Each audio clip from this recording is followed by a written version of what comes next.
On today's show, we talk about Arkansas's baseball regional draw. They're going to play North Dakota State on Friday at Baum-Walker Stadium. Kansas and Creighton also coming to town. Also, Ethan Westerman in studio will discuss what happened with Razorback softball and their super regional loss to Ole Miss over the weekend. But first, a word from Kendall King.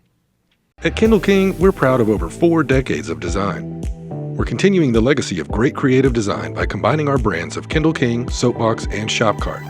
Together, these brands represent a new focus in marketing design, with individual attention to specific areas. Through our design expertise supported by a team of talented professionals, we showcase our best. We are Kendall King, we are Soapbox, we are Shopcart, we are design.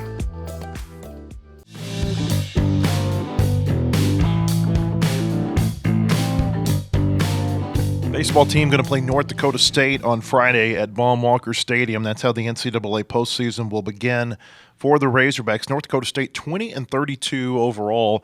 They have got the worst record of any team that's in the NCAA tournament, but they won their conference tournament. And you know how this goes. You win your conference tournament, doesn't matter what you do during the regular season, and you get into the NCAA postseason, right or wrong. That's how it works. And the Bison are coming to Fayetteville. Kansas is going to be here as well. Really good team out of the Big 12, an upstart program. And Creighton, in their last year, under longtime head coach Ed Service, will be coming here as the number 3 seed. We'll break it all down today. Ethan Westerman is in studio with me. You know, I did not know what to expect during the selection show yesterday in terms of national seeds. I'm not surprised. Arkansas was a top 4 national seed, top 3 really. They're the number 3 seed.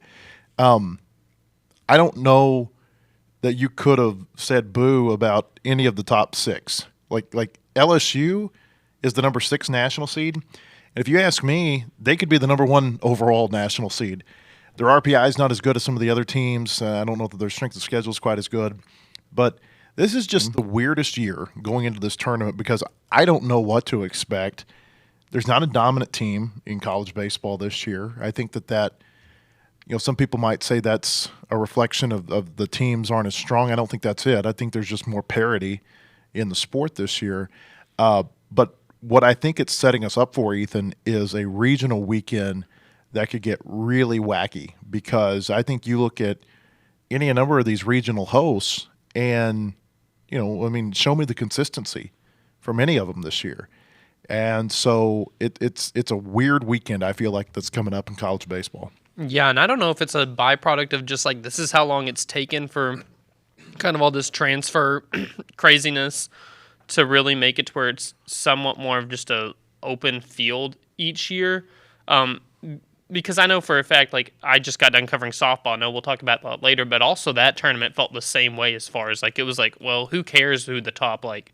It was like you knew who the top 6 or 7 were. It was just what number are they going to be, and you felt like you could make a case for a whole handful of them for the number 1 overall. So I just think that it's kind of like where we're at with college sports, where it's like I don't know, like over time things add up where you start building your roster in a way that it does make it to where there's not going to have maybe that one dominant team in a baseball or softball world. I think that I don't know what it is about these sports, but I just think with NIL, it's like it's not how it could be like with football or basketball, where I think you see like just these bought teams that are going to dominate. I just think, and there's more parity in those sports right now, I think, than ever too. But I just think, especially in baseball, softball, it's kind of like just made it a lot more wide open.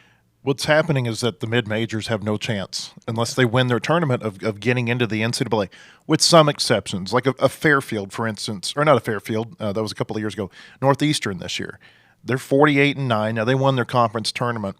Had they not won their conference tournament, I believe they would have gotten into the NCAA tournament because they were 48-9. Mm-hmm. They got more wins than anybody else in the country. But you don't want to leave that to chance. UC Irvine, too, right? Did I hear UC Irvine's in. Yeah, they're a 2 seed in the tournament. You know, like what I see, though, I mean, the numbers from these power conferences that are getting into the NCAA tournament are staggering. SEC got 13 teams. I don't think that surprised anybody. There was some thought they could get 14 before A&M wet the bed against Missouri. You got ACC with 9 teams. The Big 12 got 8 teams. Let's add that up real quick. That's 30 of the 64 teams that come from those 3 conferences, okay? Then you got 27 other automatic qualifiers outside of those 3 conferences, that means there's only 7 at-large teams that came from any conference outside of the ACC, the SEC, and the Big 12. And that's just where we're at. I think that's it is going to be a lot harder to see these mid-majors just put together a season that's going to stack up against, a bottom 4th SEC team that has an RPI and a strength of schedule that's way up there, or a Big 12 team that maybe finished below average in its conference, but also has the metrics that suggest it should be over a mid-major. I just think it's gotten to a point where we're finally it's truly wide open. It was kind of one of those things where you mentioned it to me a few weeks ago that, there's talk Vanderbilt might be the number 1 overall seed. And I was just thinking, I haven't followed it as close as you, of course, this year, but I was like, Arkansas swept them. I don't think I've seen them toward the top. Texas was at the top of the SEC standings all year. It's just we're at a point where a team that didn't win the SEC can be the number 1 overall seed. They were the number 4 team in the SEC. Yeah, and that's just crazy. And it's actually exactly what happened with softball, too. I think with A&M was they finished 2nd in the league. Top 4 teams in the top 4 national seeds were all SEC teams. Auburn's another one that I think people were kind of surprised by. But if you look at what they did throughout the season, it's you got to keep an eye on these guys, and they love the SEC, and rightfully so. The SEC is dragging this sport along with them, and it's either the other conferences are going to have. The ACC's done a good job of staying competitive, but the rest of the sport is going to have to figure out, are we going to keep up with them, or are we going to break away and there's going to be maybe an NCAA tournament of 100 teams, or maybe a pool of 100 teams that can get into a tournament that goes to Omaha and everybody else goes and does their own thing. What the selection committee showed with 13 teams from the SEC, 8 regional hosts from the SEC, 6 top 8 national seeds, and really 6 of the top 7 from the SEC, is that you guys, everybody else, you need to be doing what they're doing, or you're going to get left in the dust. And I wouldn't be surprised if we see a day where there's 16 SEC teams in the NCAA tournament. Wouldn't be surprised by that at all. Yeah. I think what's crazy now, of course, there's the partnership with SEC and ESPN that helps with even the conference tournament. It's always a pretty good production, I think, both baseball and softball. And it's one of those deals where I just think that the way that the SEC cares about the sport, I don't know. It's I don't even see other teams, major conference teams, play games a lot of times the rest of the year. It's hard to watch even some of their games. It's just whenever you get more eyeballs on SEC teams, which, number one, I don't even think that, I say it's easier to watch SEC games. I still don't think that they televise it how it should. No. But it's still easier to see these SEC teams play than anybody else. And I just think that in general, it's kind of that partnership with SEC, ESPN, it goes a long way. There's an equitable. They're trying to make things equitable between baseball and softball, and so it limits the number of baseball games that get onto linear networks. Like SEC Network or like ESPN2, ESPNU. I think, and we've talked about this before, I think that there's a market out there for people who would watch this, and it would grow the sport if they'd put it on TV more. But that's a conversation, I think, maybe for another day. Looking at North Dakota State, mentioned that they're 12 games below 500. There's only 2 teams that are in the NCAA tournament this year that have losing records. North Dakota State's one of them, and Little Rock is the other one. A lot of people thought Little Rock might end up here in Fayetteville. Little Rock instead going to go to Baton Rouge and play in the regional at LSU. That didn't surprise me. I think a lot of people assumed when Little Rock won the Ohio Valley that they were going to come here because they're 200 miles down the road. And even a few weeks ago when they came up here for the midweek series, Chris Curry and I were talking the day before the series started. He said, conventional wisdom says that we would go to Fayetteville if we made the NCAA tournament. That's why I like to take these trips to Fayetteville, to Ole Miss, because he wants to get his team acclimated to those types of environments. Even if it's on a Tuesday and a Wednesday night, it's not going to be what it's like in a regional, but at least it gets them the experience of playing in those types of ballparks. But the thing is, there's a lot of teams that are within busing distance hosting of Little Rock. LSU's one of them. They could have been sent to Hattiesburg. They could have been sent to Oxford. They could have been sent to Nashville. Had TCU hosted, they could have been sent to Fort Worth. all of them are within that 400-mile radius that the NCAA uses to justify putting teams on a bus. And so I'm not surprised that Little Rock got sent somewhere else. I thought that here's what I thought would happen with the 4 seeds. I thought it would either be Little Rock, North Dakota State, and I'll tell you why in a second, or one of the many, many teams out of the Northeast this year. I mean, there were 7 teams from northeastern states that made the NCAA field this year. And so what happens is that if they can bus you somewhere they want to, but if you don't have a regional site anywhere nearby, like the teams from Massachusetts or Connecticut or those states that have got teams in the tournament, or North Dakota State, who's coming here, they're going to try to fly you to one of the more nearby locations. And so that's why I thought North Dakota State was a possibility. I wrote about that on Saturday night. And so here they are. They're 12 games below 500. Their record, their metrics, none of this looks really good. But you can't overlook teams in the NCAA tournament. We know that very well. And this is what Dave Van Horn had to say yesterday when he met with reporters on Zoom shortly after the selection show about playing North Dakota State.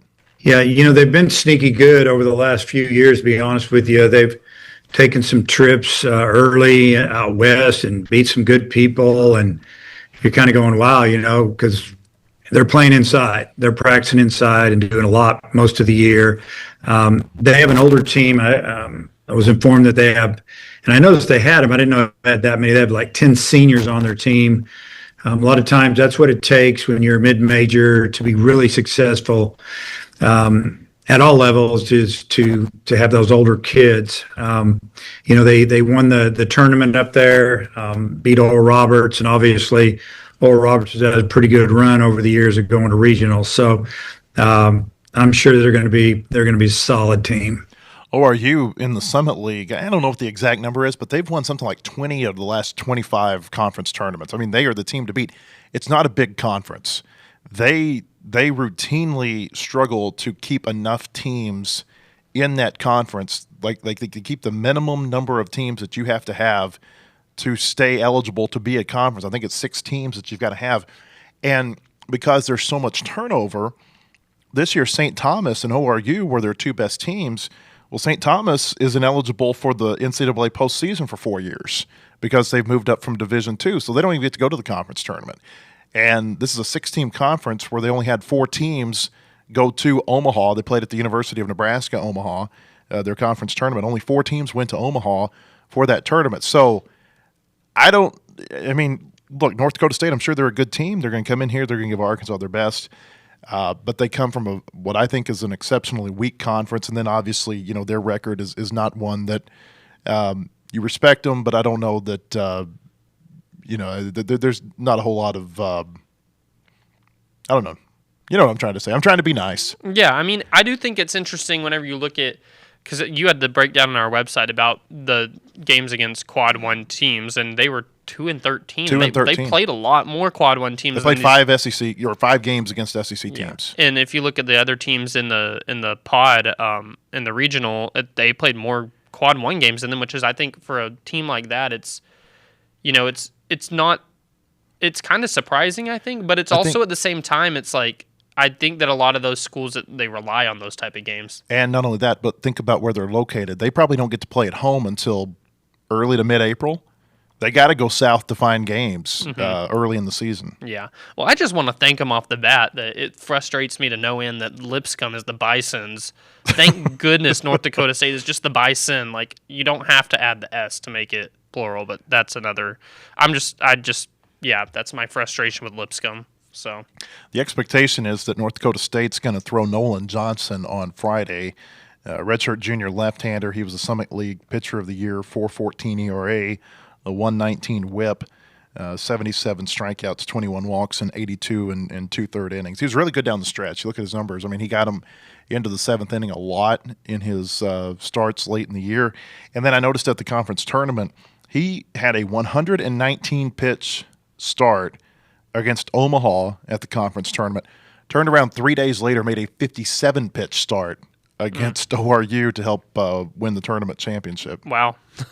So he's a workhorse, but he might be a tired workhorse when he comes here to Fayetteville. Yeah, it's It's always interesting me hearing about these smaller conference tournaments, how they navigate their pitching compared to SEC, like in their conference tournament, because it is so much more. It's like on the line for them at their conference tournament. I mean, literally everything's on the line for them at their conference tournaments. Of course, SEC tournament. I mean, I think teams want to win that thing, but not at the expense anymore of burning an arm. You can read more about North Dakota State. Got some stories up at our site. One of them, what to know about the teams at the NCAA Fayetteville Regional. You can read that at wholehogsports.com. Arkansas, I've said this the last 2 years when they've hosted a regional, and I believe it this year. They should win this regional. Now, it hasn't materialized the last 2 years. TCU came in here. I underestimated 2 years ago just how hot TCU was.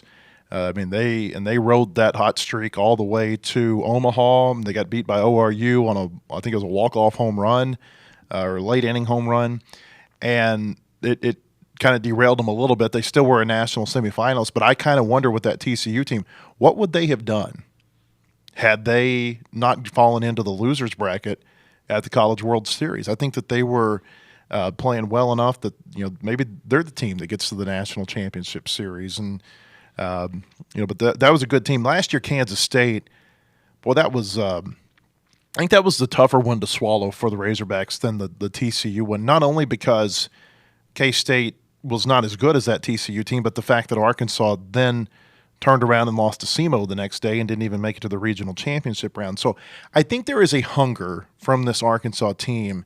I was listening to Matt Hobbs on an interview on radio last week, and he used the term a couple of times. He said, right some wrongs from the past. And, he didn't specifically talk about the regionals the last 2 years, but I felt like it was clear that's what he was referring to, was losing those regionals in 23 and 24.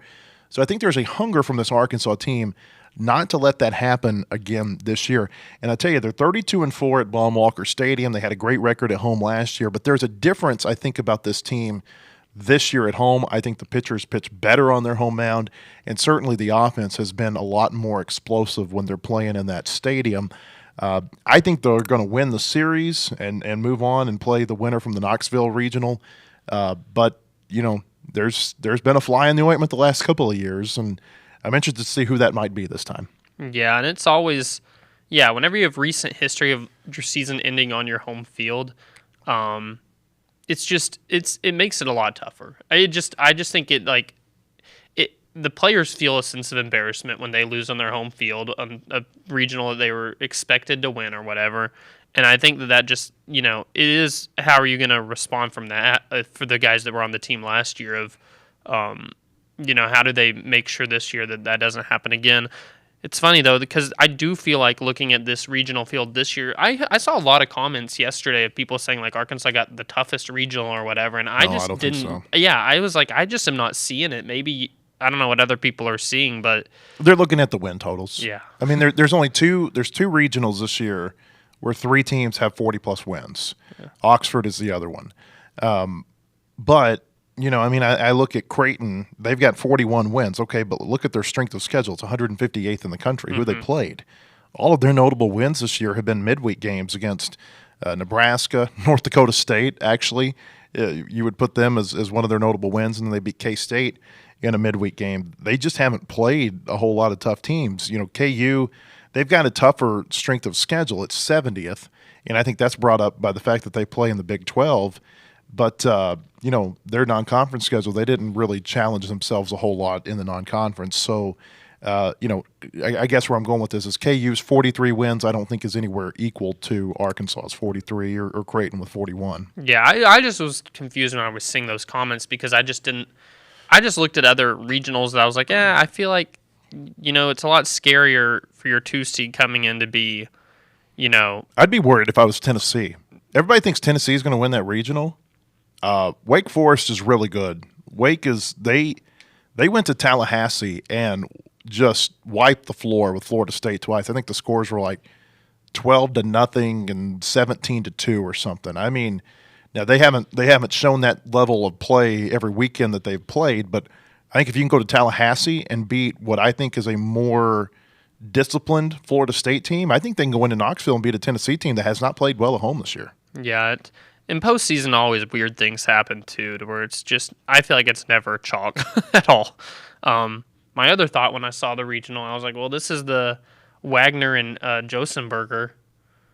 This is the. Oh yeah, I hadn't even thought about I'm that. about to say this is their because little. Jared Wagner came from Creighton And- Tavian Josenberger came from KU. I was like, well, they. I guess this is the. We're paying homage to those guys with this regional. So I don't know any North Dakota State transfers that have come in. Not in baseball. Okay, I'm about to say I don't know. I don't know if any of this sport. come in any sport at Honestly, Arkansas. I was thinking about the kid at football, Alabama. take a look though, because those guys always win in football. Who's the basketball guy at Alabama who played at North Grant Dakota State? Nelson. Grant Nelson. They yeah. almost. That was almost. That was an almost Arkansas. Yeah, didn't quite happen. Anyway, that was just my first thought. I was like, well, these are programs that they've had some players from recently. Was there another Kansas guy too, or am I? You're talking about in Arkansas Yeah. baseball? I'm thinking there was, but now that you're asking me and putting me on the spot, I can't think of who it is Yeah. off the top of my head. Well, those were the two that came. I'll to circle mind back immediately. around to this. Those were the two. They were part of that team that kind of the last time that they didn't escape their home regional was. There's too much. There's too much roster turnover.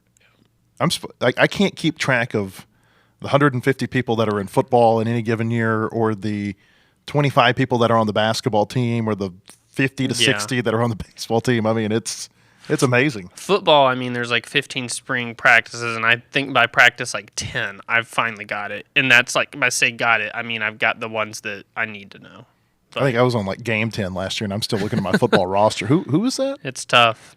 It's Yeah. tough. But I mean, it's just where we're at with college sports. I don't know if we ever get back to, I think people are going to really be thrilled about this basketball team next year with Karter Knox coming back. Just the fact that there's so much continuity on a team, I think that fans, they miss that.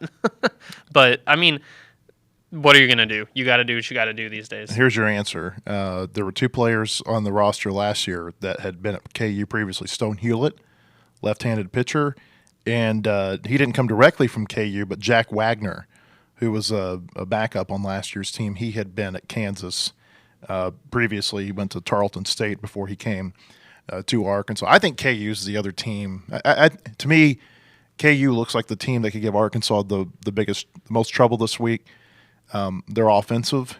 Creighton, they can pitch. Like, their pitching numbers are really good. But again, I wonder two things. Number one, how much of that is the teams they played? And number two, how much of that is the stadium where they play? They play at Chuck Schwab Field, which is the home of the World Series, and we all know that is a ginormous stadium that can be very difficult to hit home runs and play power baseball in. I know you can't compare apples to oranges, but for We can comparison, we can try. And this is what I did with softball this year, because the team Arkansas was playing in the 4 seed St. Louis. They had two pitchers with sub 3 ERAs, and I was like, let's add 4 or 5 runs to that, because it's just not the same as going against SEC hitting if you have those numbers. And I mean, hats off to them for being great pitching in their conference, but it's different. You have to look at stats differently based on who teams play. It's just and that goes for your hitting numbers and your pitching numbers. But I just think that it's when you look at these teams and their strength of schedule, it doesn't do much for me. But I think there's a lot, and this is why I think a lot of the SEC teams are going to move on into the super regional round. I think when you challenge yourself, it sets you up for this time of year. It's like, hey, we've been kind of running against the wind now here for 6, 7, 8 weeks, however long, and now all of a sudden it's like, oh, what is this? This is not quite the resistance that you're used to, and so I don't know how many SEC teams advance. I would not be surprised at all to see some of these teams that are going in as 2 seeds somewhere. They get through their regionals. And I would suspect most of the teams that are hosting this week will move on from the conference. And you'll probably end up with a super regional of 7 to 9 SEC teams. And probably, I mean, if history holds, you're looking at probably 2 to 3 super regionals where it's SEC against SEC. Yeah, I was watching the selection show yesterday and kind of doing that in my head of, okay, what are the all SEC super regionals coming? I thought Arkansas, Tennessee, which I'm not going to count out Wake Forest, but you just see these things and you start to think Florida in their regional against Coastal Carolina. I was like, I'm sure Coastal's just thrilled. Yeah, I think Florida will win that. I was like, you don't think Florida will? No, I think Florida will. When I saw that field, I was like, that looks like a win for Florida. Yeah, that's what I thought too. I was like, Florida, Auburn. It's just you start doing this, I think, where you see potential regionals pairing. I think Georgia, Ole Miss. It starts to materialize as you look at it, and also Alabama being a 2 seed in Hattiesburg. I mean, we were talking about them maybe being a top 8 seed 2 to 3 weeks ago. I was like, Vandy, Alabama's about to happen. The Diego Pavia Bowl in baseball. It's just, I think you're going to see a lot of it. Well, I mean, let's look through the brackets here real quick. Vanderbilt, the number 1 seed. They got Wright State, Louisville, East Tennessee State. I think Vanderbilt should be expected to move on. Southern Miss, there were like 3 or 4 or 5 teams that were right there on the hosting bubble, and I was a little surprised Southern Miss got to host, quite honestly. Alabama and Miami and Columbia are the teams there. I think that one is just wide open. Like Florida State, their real competition in their regional, I think, comes from Northeastern. Now, Northeastern plays Mississippi State first, and maybe Mississippi State beats them. And that's where Mississippi State went on their run. I think it was in 18 or 19 that they got to the World Series. They had a walk-off home run to beat Florida State, and then they just kept going. That is a very maroon regional, by the way. Yeah, Bethune-Cookman's in there too. I know, it's very maroon. I'm not a fan. Oregon State, this isn't interesting because they got TCU coming up there, and I think that could be a knockdown, drag-out. I was a little surprised Oregon State got an 8 seed, or the number 8 seed, just because they had to really – I give them a lot of credit. Mitch Canham, their coach, they didn't play a conference schedule this year. Pac-12 dissolves, and they said, we're going to be better off playing an independent schedule than playing in the Mountain West Conference like Washington State did, and it worked for them. They had to go on the road a lot, but it worked for them. But I think that TCU-Oregon State matchup is really fascinating. OU goes to UNC. That's an interesting one. Nebraska gets in there too as the Big Ten champion. You look at Oregon. This is one thing too. Like my mind is still not totally familiar with all of the new conferences that these Pac-12 teams have gone from. And so I see Oregon and Arizona in the same field. It's like, well, how does that? Yeah. Well, because one's Big Ten and one's Big 12. You mentioned Florida going to Coastal. Auburn, they've got NC State coming in, but I think Auburn should be the favorite there. Move over here to the other side. We mentioned Arkansas, Tennessee. How about Clemson's got West Virginia coming in? West Virginia, they're a good team. They thought that they should maybe be hosting. LSU's got DBU coming in. That's always kind of a sneaky good team. Georgia's got Duke and Oklahoma State coming over. That's one where I could see the home team not advancing. Georgia. I could see Duke is good this year, and Oklahoma State, they're if they get hot offensively, I think that they could be a tough team to deal with. I'll tell you the other one, Ole Miss. They get Georgia Tech coming in there. Georgia Tech is the ACC champion. They thought they should be hosting. And Ole Miss, they had to use a lot of arms at Hoover. We've seen how that can affect you the next week. So Ole Miss has got Georgia Tech. Also Western Kentucky in there. Western Kentucky, a really good team. They actually have the best home win percentage of any team in the country this year. UCLA gets UC Irvine and Arizona State. Again, there's another couple of old Pac-12 teams. Texas gets Texas San Antonio and K-State coming in to Austin. K-State, of course, they're still a team that they can create chaos because they can really force the action on the bases. And I think this exercise, one thing it did for me is it just reinforced, I know people were saying, Arkansas got such, the toughest. I was seeing it everywhere, and I'm like, I just think there are arguments for a whole lot of other regionals, too. Yeah. It's just, You can't look at the win totals. Yeah. Give me the RPIs of each team. Yeah. Let's calculate the average RPI at each regional.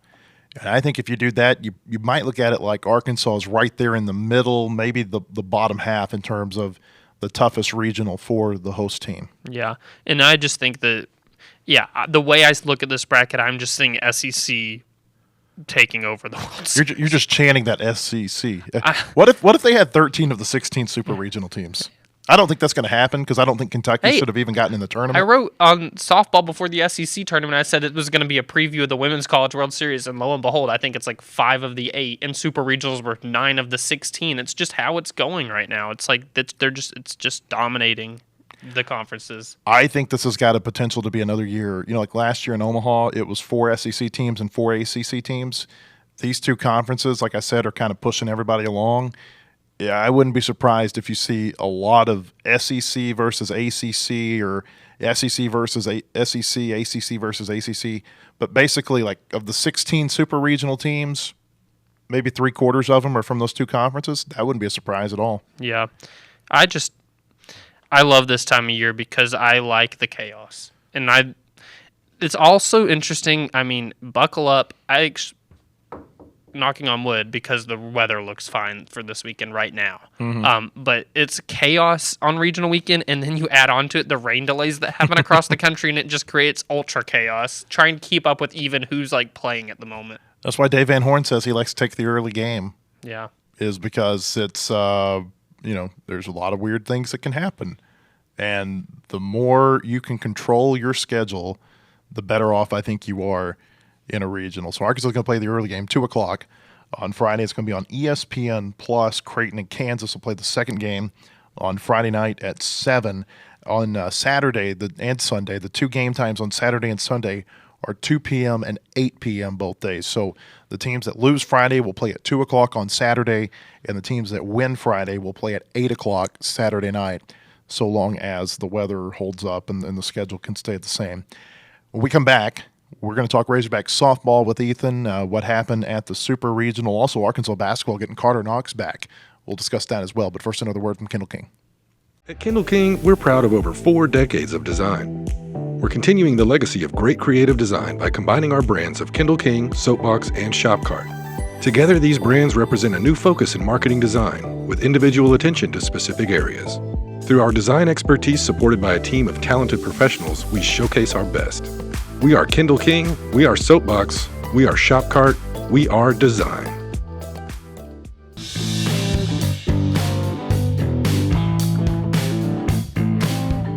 Hey, welcome back. I want to tell you about our friends at Bentonville Glass. They've been serving their community since 1971. Committed, professional, versatile.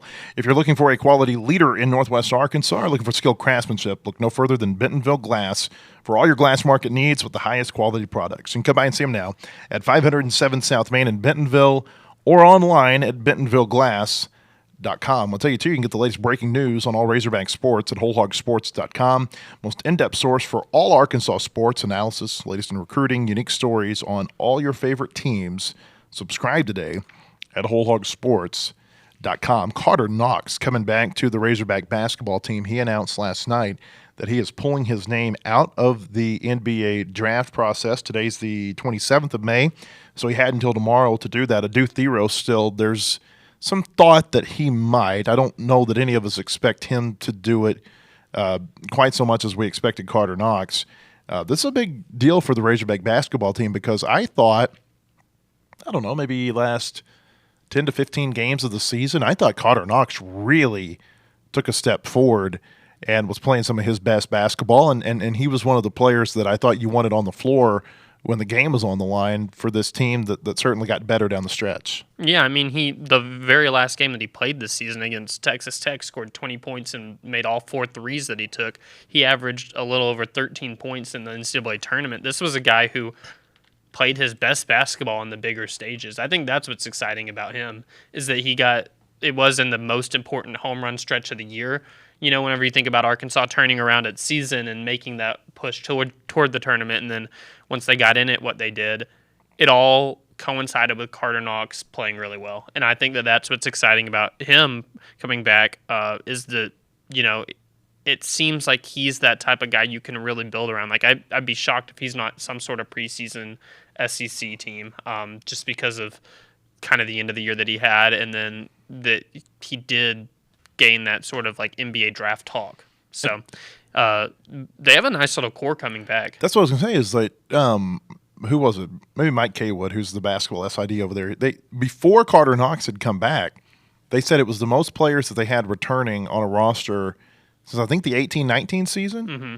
I mean, so you're talking about pre-NIL, pre-COVID, pretty much kind of like prehistoric in terms of modern college sports. This is kind of unheard of to have that kind of core coming back for a team. Not saying that, you know, Auburn, they had a good core that came back this year. I think Alabama had a pretty good core come back. There are teams that do it, but there just aren't a whole lot of teams that do it.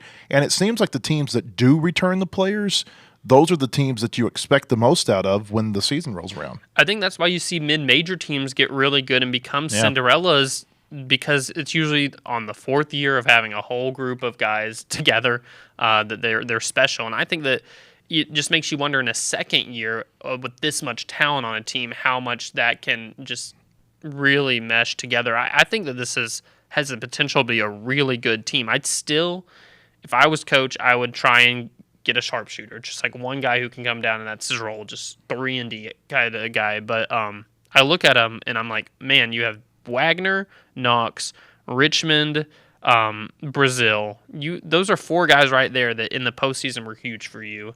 And frankly, we're big all season whenever you have a rotation as short as they had. But I just think that there is something to be said about continuity, especially adding these 2 bigs that filled immediate needs with Ewan can score and offensive rebound. Pringle's a good defender and defensive rebound. I just think that they plugged holes that were needed and built around a core.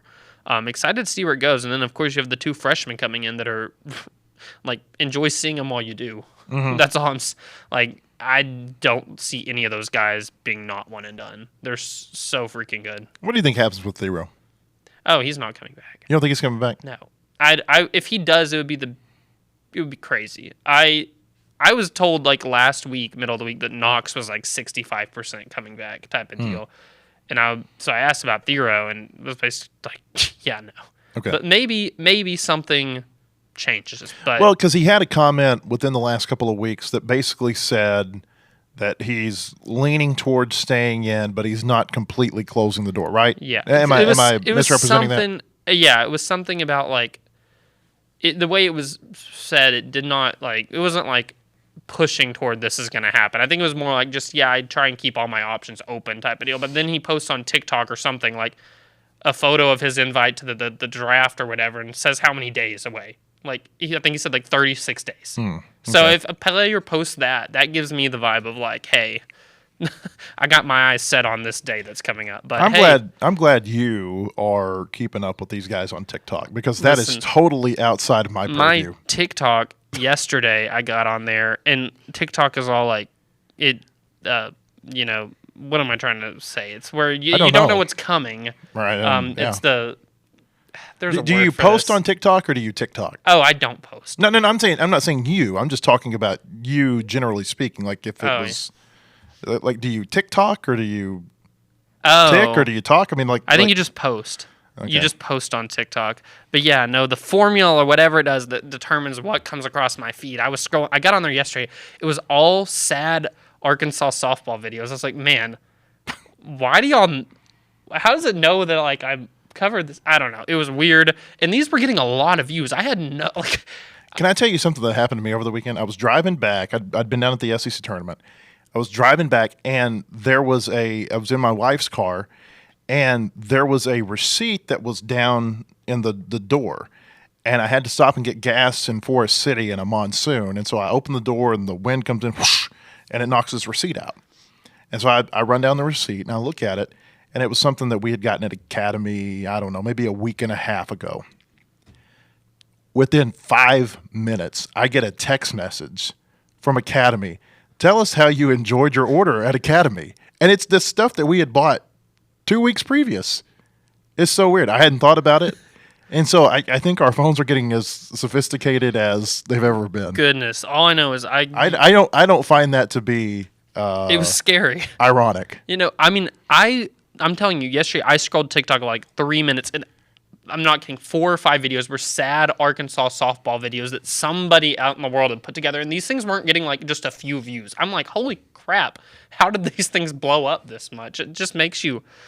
It was crazy. It was like videos of Bree Ellis crying on the ground. It was videos of Courtney Deifel hugging her player. I was like, why? And it was all with sad music. I was like Sarah McLachlan. Yeah, I'll show you one of these after this. After we get done with this, I will pull up my TikTok and I'll show you what I'm talking about. I was like, this is getting way too smart. These phones are that it knows that I cover this team. I have never been on TikTok. Never. Yeah, I don't think you'd be in your element. What makes you say that? I just don't think you'd find it very amusing. I don't either. So, but hey, TikTok is. I'm telling you, these days, if you want to find out how people are feeling about things. Athletes will post stuff on TikTok that they aren't posting anywhere else. they put it out there. I see it a lot more on TikTok than I see anywhere else. I'm glad you're there, so I don't have to be. Yeah, I'm doing us all a service. Here's the nice thing about being the oldest person in the room here, and I'm not that old, but I'm not that young anymore either, is that you guys are all over the social media stuff, and so I don't have to pay attention to it. I know that if something happens, you're going to text it to me within 5 seconds, right? Yeah, I mean, you just have the right notifications on. Yeah, and I've got some notifications on, but I do get notification fatigue to where I've got so many that, I just kind of become oblivious to when my watch or my phone buzz. Yeah, well, I'm glad we're doing a service as your social media interns or whatever. All right, so we're not going to try to be as sad as the TikTok videos about Razorback softball, but they do lose this super regional to Ole Miss. And I tell you, the one thing that I come back to is I just wonder how much different this series would have gone had they not had a couple of pitchers who had some bad, I don't know, tacos, burrito, whatever the case might be. Yeah, it was, and that's what I think. If you watch the Deifel post game, that's what it's killing her. Is she just said like, "What are the chances?" And she was saying it through tears. I think that it's just like this was the team that I just had no doubt in my mind they were going to win this past weekend. I don't know, and I think that's how they all felt too. It was just they had the better season, better stats across the board. They were playing so well, and then that happens. I think it just took something out of them right at the beginning, and it's hard to recover. I put this in a story, 80% of teams entering this postseason that won game one of a super regional advance all time, it's hard to bounce back after losing that first game, and they had a chance to do it. And I just think that not having those two pitchers right off the bat, it just kind of gave bad mojo to the whole weekend, and it's tough for It them. expects you to be perfect the rest of the way. And they had pitchers pitching in their first game of a super regional that had not pitched in weeks. And the last time that Cam Harrison had pitched was at the end of a blowout to LSU in a game that it was like one of their worst games of the whole year. They still won that series, and it was just to get them through it was just a bad game. It was like nobody had pitched none of those pitchers had pitched in that important of a moment in months.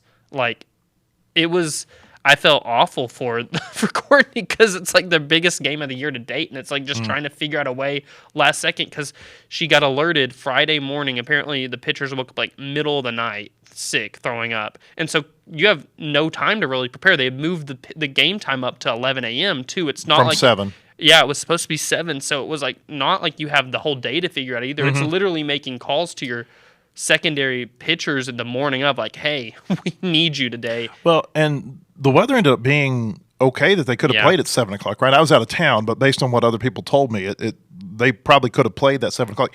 And you wonder if they would have kept it at 7. Can they get some IVs into these pitchers? What kind of difference would those extra 8 hours have made with that game? It's always going to be a what if, shoulda, woulda, coulda, whatever. But I do. That was my first thought was how much different could this have been if they would have had the team? And that's the deal. This team that lost to Ole Miss, yes, they had a lot of the same bodies there, but when you don't have Robin Herron pitching like Robin Herron had pitched all year, and Burnham, I guess, was the other one who had, and she ended up pitching okay in game 2. But when you don't have them available for that first game, it's almost like you're just, I hate to say you're forfeiting it because they gave, a pretty good effort that first day, and they gave Ole Miss a battle. But it's almost like you're saying, okay, here's this game, and now we have to be perfect this day and this day in order to move on. Yeah, and that was the main thing. They almost won game 1 still, too. Like Kaylee Wyckoff, the game-ending flyout, it sounded like a home run off her walk-off, and it just died. I mean, there wasn't a lot of wind, and it just died in the outfield. I think if there had been any wind, that thing carries. But it's one of those, it'll be the biggest what-if for Courtney that she's had since she's been the coach here. It's just, you felt it this week. And she even said after they lost on Sunday, I think what made it sting so bad for her is even after they lost game 1, she said that she just had like a sense of calmness about her, that she just thought her team was still going to find a way. I think that's the thing about their team this year. It just felt always like they were going to find a way. It was shocking when they lost, to be honest. Think about this. Before Sunday when they lost that series, they hadn't lost a series, or like if you count SEC tournament, lost more games in a weekend than they won since before men's basketball NCAA tournament started. Like, they had gone that long. Against OU.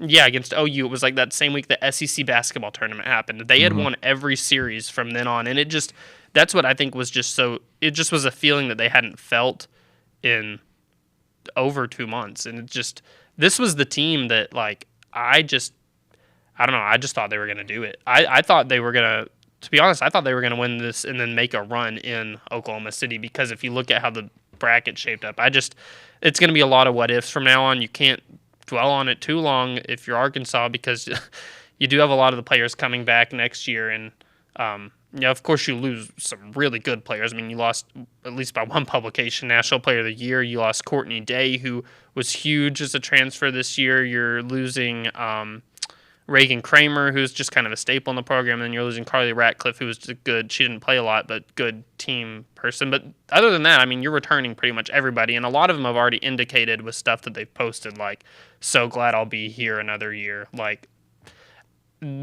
one thing with their team, you don't worry too much about a lot of people transferring out, at least that would have really hurt your team if they did. So, but you're saying the players who you expect something from, they typically will stick around. Yeah, and I don't know if I feel like that's softball in general. Most schools have that, unless there's some programs that are known for not a great culture in the program, and you see girls transferring out regularly. But like the ones that do have coaches that have a good reputation, like Arkansas, you usually see, like, it's not weird to see 3 or 4 year players at a school. I feel bad for Courtney Deifel. I had a soundbite that we're going to play. I'm not going to play it because she's kind of sniffling through it, and she's real emotional. I feel bad for them because they are so close to kicking down that door, and they have been for about 5 years now. I know they've had a couple of regionals where they didn't get out of the regional, but they've been so close for so many years now. They're going to do it at some point. I don't have any doubt about that. You look through other sports. Maybe there's examples of this in softball too. I'm just not as well versed in softball as I am in other sports. The number of times that a coach comes so close and they just can't, and eventually when they finally win it, because it's going to come for usually. I mean, like Mike Martin, he never won a national championship in baseball. Van Horn, I think he's got the second most wins of a coach who's never won a national championship in baseball. But I think about Scott Drew at Baylor. I mean, think about how many agonizing defeats Baylor had to go through before he got his national championship. How about a Matt Painter at Purdue? They haven't won one. Think about like just some of the things that they've had. Mark Few at Gonzaga. Some of the gut punch losses that Gonzaga's had in the NCAA tournament. Even like and this is a totally different class, but Krzyzewski. You go back to the 80s and early 90s, they lost a national championship game to Louisville in 86. They lost a national championship game to UNLV in 90. I mean, there were a lot of really close calls for them before they were able to finally break through and win it. These are just kind of the birth pangs of a program, so to speak. Yeah, I am always shocked too. Like I shouldn't even check social media after some of these games just because of some of the crazy stuff you see. But the comments that people were making about Deifel after Sunday's game were just ruthless. I'm like, it's like people talk about things as if it's supposed to be easy to go to the World Series. Yeah. Like, I don't how tough is it to make it there? It's like I think people got numb with how many times baseball made it. People got numb to how hard I think it actually was every single time. Well, and they're still very critical of baseball when they don't go far enough or whatever. I mean, they've been the national semifinalists in 22, and they lose a competitive game to the national champion, and people are pissed off about that. But there's too many people out there who don't value the regular season. And what that means to a program, and it's like, and so, and I feel like you got people in two different classes. You got people who enjoy the everyday minutia of how this goes in softball, basketball, whatever, and then you have the people who turn on March Madness, and you have the people who turn on the College World Series, or the regional round or whatever, and they just don't, and it's like, okay, well, you're done the first weekend. I'm not impressed with you. And I think it really is a turnoff to the people who do appreciate all of the ups and downs and the peaks and valleys of a regular season. And I think it's a disservice to all the work and the effort that goes into building these teams and getting them ready for the postseason whenever you have people who are like that. But they're a minority. They're a very loud minority of people because, I've got them on Twitter. I posted yesterday, hey, Arkansas's never, they're not even going to play Tennessee.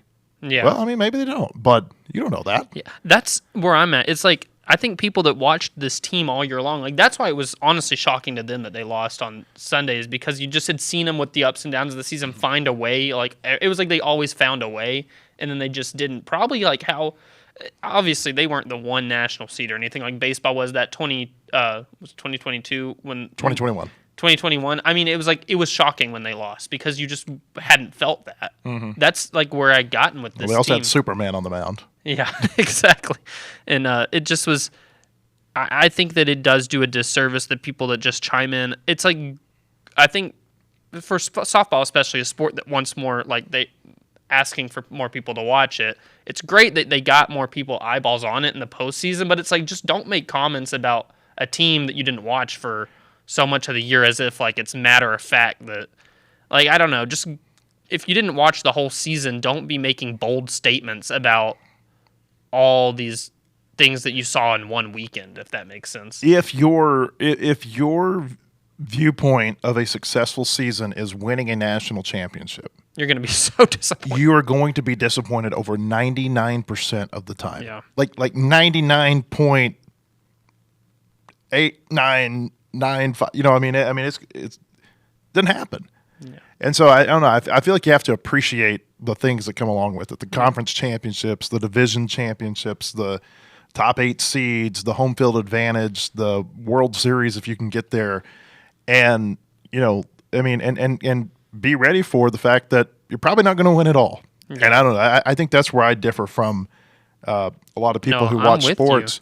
I think that's where I differ from a lot of people who watch sports and pay attention to sports, is that I find value in the day-to-day, game-to-game of a season. Doesn't matter if it's a high school football season or a college basketball season or college baseball or whatever. Major League Baseball. I mean, there's 162 games, and the teams that win the World Series lose like 60 or 70.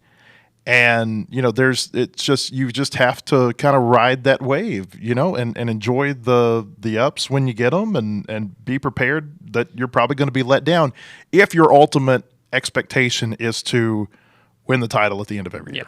And that's what a lot of people I don't think do, is just actually take a whole season for what it was. They look at the very end, and because you didn't win it all, and the softball team's case, I think it was get to OKC. Mm-hmm. It wasn't necessarily like with baseball. They're like, if you don't win a championship, and I'm like, they haven't done it before, so why I don't know. It's like people make an expectation as if something should be easy that is very much not easy to do. And I just hate it for, like, the players and coaches are clearly hurting on Sunday, bad. Well, and they're just getting salt thrown on the wounds. You know what else it does? It takes away the accomplishment of the team that you played. Sometimes you just get outplayed. Yeah. Sometimes you just get outplayed. Yeah. Ole Miss, they outplayed Arkansas 2 times this year. Yep. And I'm talking about 2 different weekends. I think that you just look at it and you say they are a better team this year. Mm-hmm. If Arkansas gets matched up with a different SEC team in a super regional, maybe they're in Oklahoma City right now. It's just the draw, and that's how it is. I also hate it for Bree Ellis because she did not have a good postseason. I mean, she'll be the first to admit it. And it was like it came with the time that everybody, all the eyeballs are watching, which I think that's something she'll be hurting over for the rest of her life. I think just that happens a lot, though. Yeah. You have this, and a lot of it is that teams are going to go into the postseason. They're going to say, we're not going to let that person beat us. I mean, it was crazy. I don't even want to know what her batting average was. It was very low, but her on base percentage was still like over 500 because she walked so much, but she just didn't get like the home runs and stuff. And I just it was like all the eyeballs were finally on this team, and that's what happens when you don't take a season for the whole. You only see like at the end how a team is pitching to somebody and somebody not doing, I don't know. It's like I think a lot of people tuned in just to watch her hit home runs or something. Mm-hmm. And then she's not. She's just taking walks or, flying out deep to left field. And it's just like, that's what the people who watched a whole season still take, like the season as a whole and what she did.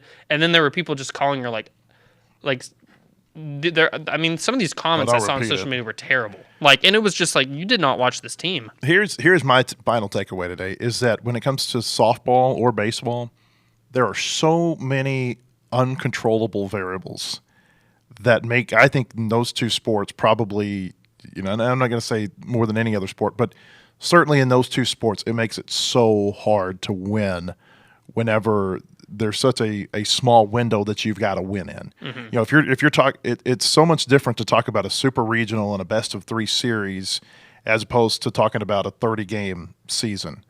And it's people hate it whenever you say that's baseball, but there's a reason people have been saying that for 100 years. I will say all of this makes me watching them get so close all the time to do this. It makes me respect the heck out of Patty Gasso so much. I'm like, holy cow, how do you keep doing this? I'm like, that is impressive. Yeah. But and they're right back at it again where nobody wants to play them because they're so good. I'm like, it is impressive. Well, it's going to be a home game for them too. Yeah, exactly. And for coaches that can do that, I'm just stunned. The ones that can keep it rolling like that. But Patty Gasso, I'm sure she had her bumps in the road before she got to that point where she got OU rolling. And this has been a down year for them. Down year, 49-5. They lost series in the regular season to Tennessee and Alabama, and that ruined it. Yeah, well, like, holy cow! People were saying I was when they were losing to Arkansas in the SEC tournament. I checked Twitter, and OU fans. I think this is just the irrationality of a lot of fan bases. Where how Patty's got to figure out hitting, or their pitching. How this always comes back to get them. I'm like, how? They've won 4 national titles in a row. How is this always coming back to get them? It's just like people forget how hard it is to be good, and then whenever you are good, don't respect that you were good. It's the Alabama football syndrome. Exactly. This softball team this year was probably the best they've ever had, and that's right up there with the 2022 team that won the SEC championship. That was an SEC without Texas. You're going back to Arkansas right now. You're talking about Arkansas's best. Arkansas softball. This was their best season in my eyes that I've watched. They were so complete, and they just had a bad weekend. And they had a bad weekend coupled with terrible circumstances. This is going to work when they finally get through to Oklahoma City. It's going to be the team you never see coming. It's going to be the team that goes on the road and they're a 2 seed, and then they go to a super regional and they've gotten tight on the road, and that's just how it works. Yeah. I was looking at Van Horn yesterday. He's had 9 teams now that have been top 8 national seeds. 4 of the previous 8, because this is the 9th. So 4 of the previous 8 made it to the World Series. That means that more than half, because he's been 9 times, more than half of the teams that he had get to the World Series had to go through the postseason without home field advantage. Yeah. That's just how it works in the sport. It is, and in softball, it is so unpredictable, the postseason. Yeah. And Ole Miss had played in a winner-take-all game at Arizona the weekend before, so they'd had their backs against the wall on the road. And it was just, I think it was, you could feel some pressure. The first inning, whenever Ole Miss created some just havoc on the bases and scored some runs, and they took an early lead, you could feel the pressure in the stadium. So it's the nature of the sport. You have one bad weekend, your season can be over. Yeah, that's a tough deal. Very tough deal. That's why I like Major League Baseball or in the NBA. You get a best of 7 series. I think it gives you a little bit better sample, and you can overcome food poisoning. Yeah, a little bit better. Yeah, in that way. But that's not how college works. And Arkansas softball season comes to an end. Good season for them. Just falls short of Oklahoma City again. I truly believe they're going to break through and eventually go there, not just once, but multiple times under Courtney Deifel. They're just too close to kicking down that door. And next year could be the year their pitching staff is going to be so good. It's going to be crazy. And they're going to stay away from certain eating establishments. Yeah. I'm sure. Yeah. All right. We appreciate you being with us. We'll be back with another podcast tomorrow. We'll talk more baseball. Also, we'll have Anthony Christensen to talk talk to him about Karter Knox at some point this week. Christina Long is in Destin right now at the SEC spring meetings. We'll also have her on our podcast this week to talk about everything that's being kicked around there. Very, from what we read, very consequential week at the SEC spring meetings with a lot of decisions that are going to be made from SEC ADs, presidents, and chancellors. So looking forward to having her there. You can read her work at wholehogsports.com throughout the week. Hope you'll come there to read our baseball coverage as well. Hope we see you tomorrow on our podcast. Have a great day, everybody.